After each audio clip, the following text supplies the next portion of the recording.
Lectio Divina. Lectio Divina.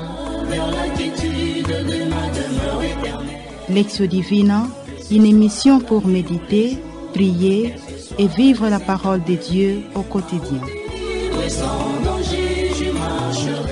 Lectio Divina. Lectio Divina.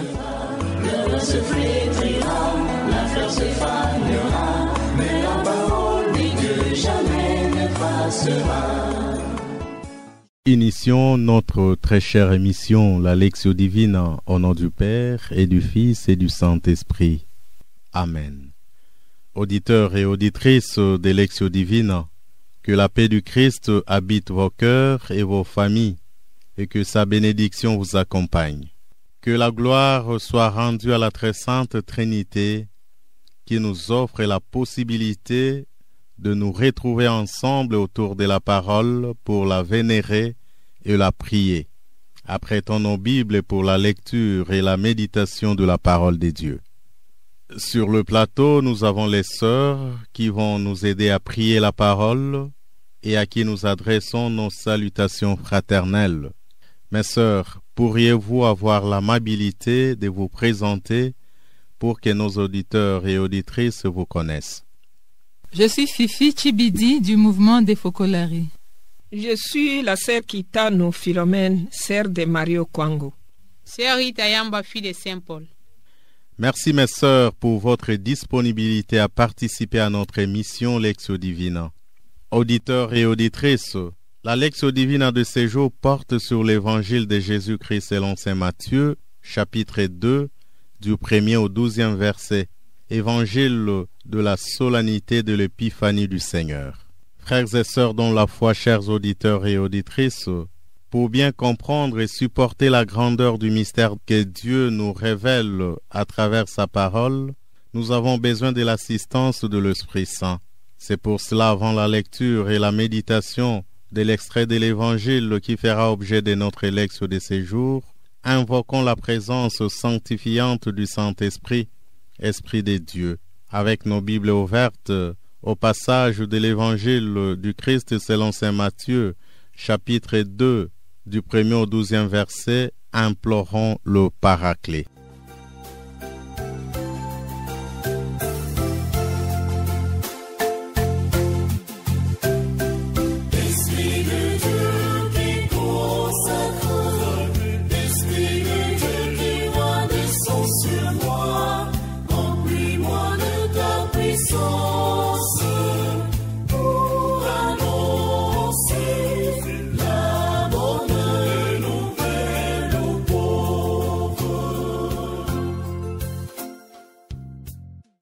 Chers auditeurs et auditrices, frères et sœurs dans la foi, à travers la solennité de l'Épiphanie, Jésus se présente comme la lumière éternelle pour tout le peuple. Dans l'Évangile, nous voyons les rois mages qui sont guidés par une étoile, qui vont à la recherche de Jésus. Ils sont guidés par la lumière, l'étoile qui symbolise la lumière qui indique où se trouve le Christ, l'enfant de la crèche.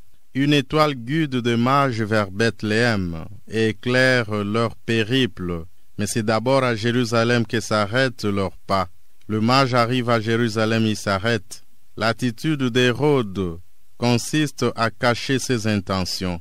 Sa recherche sur les lieux de naissance du Messie n'est pas animée par une conscience claire, parce que le mage s'arrêtant à Jérusalem ont vu Hérode le roi. Hérode ne veut pas connaître la vérité dans une rencontre avec le Messie, mais il est prêt à tout pour conserver son statut royal concédé par le Romain. Les indications qu'il donne aux mages sur ses projets cherchent plus à éblouir qu'à éclairer. Donc Hérode était en quelque sorte un obstacle que les rois mages ont rencontré sur leur chemin de la recherche de Jésus. La présence des rois mages nous indique que le Christ vient se manifeste à tout le monde et il vient pour sauver tout le peuple. Aujourd'hui, nous nous rassemblons autour de la parole de Dieu justement pour bénéficier de ces saluts que le Christ nous apporte. Que le Seigneur nous assiste, qu'il nous visite et nous donne les grâces dont nous avons besoin. Chers auditeurs et auditrices, avec la proclamation de l'Évangile qui sera faite par Mademoiselle Fifi, nous entrons dans la première étape de notre Lectio Divina, qui est la lecture ou lectio de la parole de Dieu. Écoutons. Évangile de Jésus-Christ selon saint Matthieu. Jésus était né à Bethléem en Judée, au temps du roi Hérode le Grand. Or, voici que des mages venus d'Orient arrivèrent à Jérusalem et demandèrent « Où est le roi des Juifs qui vient de naître? Nous avons vu son étoile à l'Orient, et nous sommes venus nous prosterner devant lui. » En apprenant cela, le roi Hérode fut bouleversé, et tout Jérusalem avec lui. Il réunit tous les grands prêtres et les scribes du peuple pour leur demander où devait naître le Christ. Ils lui répondirent « À Bethléem en Judée, car voici ce qui est écrit par le prophète. Et toi, Bethléem, terre de Juda, tu n'es certes pas le dernier parmi les chefs-lieux de Juda, car de toi sortira un chef qui sera le berger de mon peuple Israël. » Alors, Hérode convoqua les mages en secret pour leur faire préciser à quelle date l'étoile était apparue. Puis, il les envoya à Bethléem en leur disant « Allez vous renseigner avec précision sur l'enfant. Et quand vous l'aurez trouvé, venez me l'annoncer pour que j'aille moi aussi me prosterner devant lui. » Après avoir entendu le roi, ils partirent. Et voici que l'étoile qu'ils avaient vue à l'Orient les précédait, jusqu'à ce qu'elle vienne s'arrêter au-dessus de l'endroit où se trouvait l'enfant. Quand ils virent l'étoile, ils se réjouirent d'une très grande joie. Ils entrèrent dans la maison, ils virent l'enfant avec Marie sa mère, et, tombant à ses pieds, ils se prosternèrent devant lui. Ils ouvrirent leur coffret et lui offrirent leurs présents, de l'or, de l'encens et de la myrrhe. Mais, avertis en songe de ne pas retourner chez Hérode, ils regagnèrent leur pays par un autre chemin. Acclamons la parole de Dieu. Louange à toi, Seigneur Jésus. Chers auditeurs et auditrices de la Lectio, chers internautes, chères sœurs participantes, après l'écoute de Dieu qui nous parle à travers l'Évangile suivi, observons un temps de silence méditatif pour nous permettre d'intérioriser ce que le Seigneur nous communique à travers une expression ou un verset qui touche le fond de notre cœur ou la réalité de notre existence. Et c'est cette même parole, expression ou verset que chacun va devoir partager avec le membre du groupe.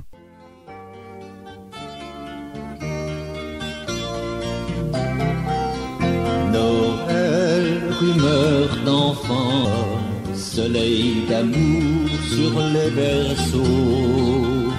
Noël, rumeur d'enfance au cœur de Dieu, éveil de Dieu à Bethléem. Noël, Noël, Dieu est plus grand que notre cœur. Noël, Noël, Dieu est plus grand que notre cœur. Auditeurs et auditrices de la Lectio, après la méditation, nous demandons à chaque participante de dire à pleine voix la parole, l'expression ou le verset qui secoue son intimité existentielle. Mes sœurs, vous pouvez commencer le partage. Je suis touché par ce passage. Quand ils virent l'étoile, ils se réjouirent d'une très grande joie. Le verset qui m'interpelle le plus est celui-ci. Où est le roi des Juifs qui vient de naître? Nous avons vu s'élever son étoile à l'Orient et nous sommes venus lui rendre hommage. Le passage qui m'a beaucoup frappé, c'est celui-ci. Alors Hérode convoqua les mages en secret pour leur faire préciser à quelle date l'étoile était apparue, puis il les envoya à Bethléem en leur disant « Allez vous renseigner avec précision sur l'enfant, et quand vous l'aurez trouvé, avertissez-moi pour que j'aille moi aussi me prosterner devant lui. Sur ces paroles du roi y partirent. Auditeurs et auditrices, la parole partagée doit se concrétiser dans notre agir quotidien, ce qui nous introduit à l'étape de la méditation, où la parole de Dieu devient le chemin qui nous permet de rencontrer Dieu à travers la réalité de notre société et de notre vie. Mes sœurs participantes, voici le temps de nous partager les fruits de votre méditation. La recherche de la joie, voilà la motivation profonde de mes choix petits et grands de chaque jour. Mais bien souvent, quelle déception après des joies éphémères et superficielles. Ce passage de l'Évangile m'indique aujourd'hui où trouver la vraie joie, celle qui demeure même au milieu des pires épreuves. Je comprends qu'il n'y a pas de joie durable en dehors de l'enfant de Bethléem. Je comprends aussi que la joie n'est pas liée au bien matériel ou au succès. Jésus est la joie que mon cœur désire. À travers ces versets, je suis resté très émerveillé par la démarche des rois mages et aussi l'étoile qui les guide. Ils sont venus de loin pour adorer les rois. Ils ont tout quitté. Ils se sont engagés sur un chemin probablement inconnu, mais ils étaient guidés par l'étoile.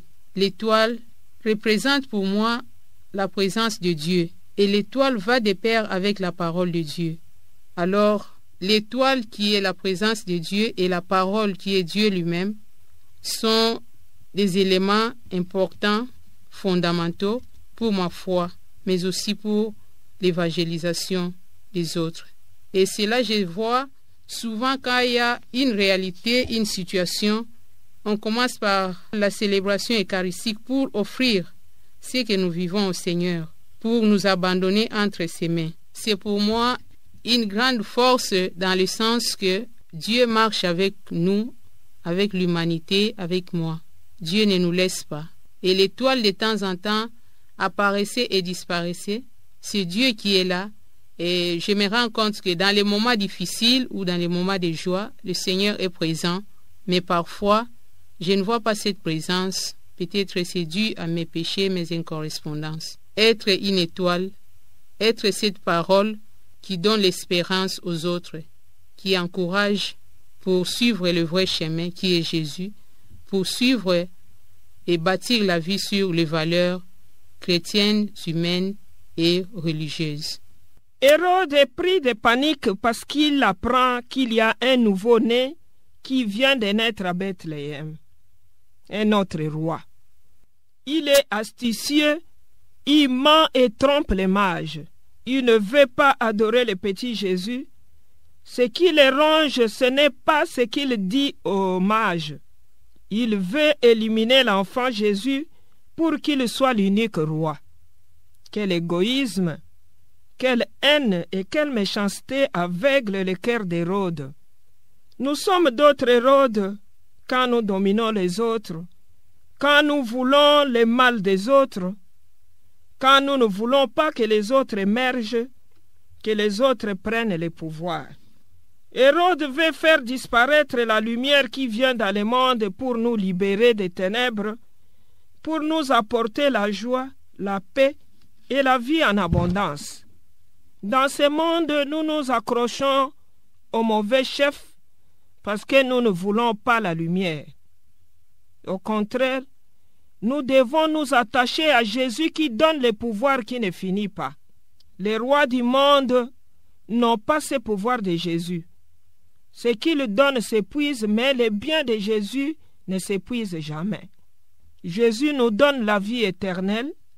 Même si nous mourons aujourd'hui, nous serons toujours en vie auprès du Christ éternellement.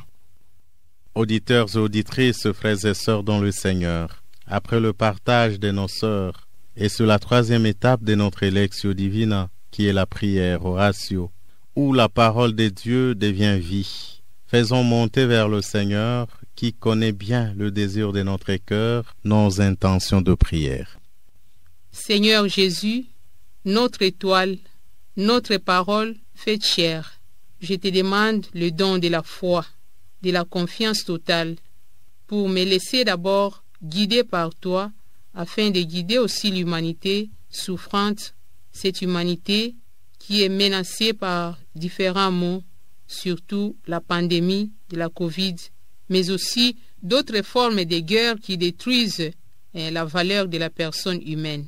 Que toi qui es l'étoile qui guide l'humanité, puisse m'aider, nous aider à focaliser notre attention sur toi, à nous attacher à toi, à te suivre et à écouter ta parole pour donner plus d'espérance à nos frères et sœurs qui ont tant besoin de toi.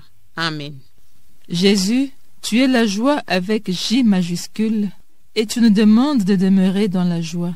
Tu sais pourtant que souvent je perds la joie à cause des événements tristes qui me touchent ou qui touchent ceux que j'aime. Je ne sais pas maintenir la joie dans les moments difficiles. Voilà pourquoi je te demande aujourd'hui la grâce de ta joie, celle qui vient du don de sa vie pour ses amis, selon ton exemple.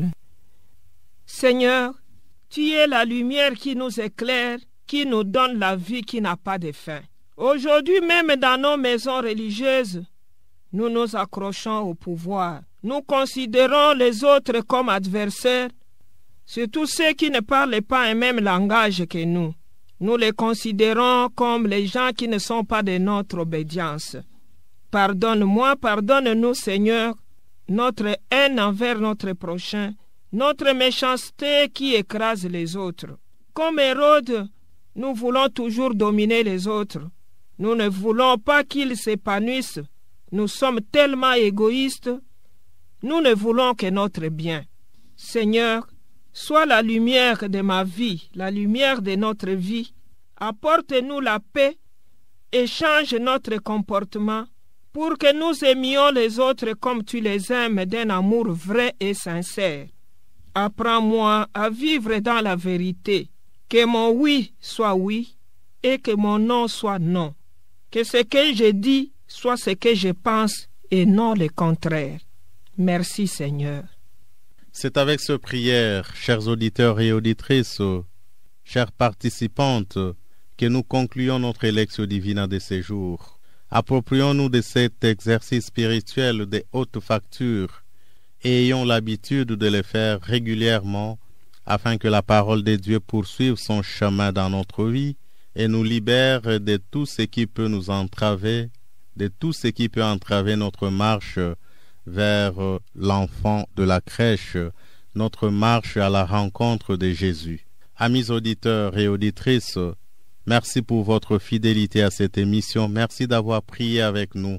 Grand merci à M. Olivier qui se charge de la technique, à la sœur Rita Almich qui a assuré la réalisation de cette émission et à nos sœurs participantes qui nous ont aidés à prier la parole. À vous tous, chers auditeurs et auditrices, chers internautes, grand merci pour votre disponibilité, pour votre fidélité et que Dieu vous bénisse abondamment. Au revoir et à très bientôt. La parole de Dieu est une lampe à mes pieds. Je marcherai joyeux sur la route sans broncher. Lectio Divina. Lectio Divina.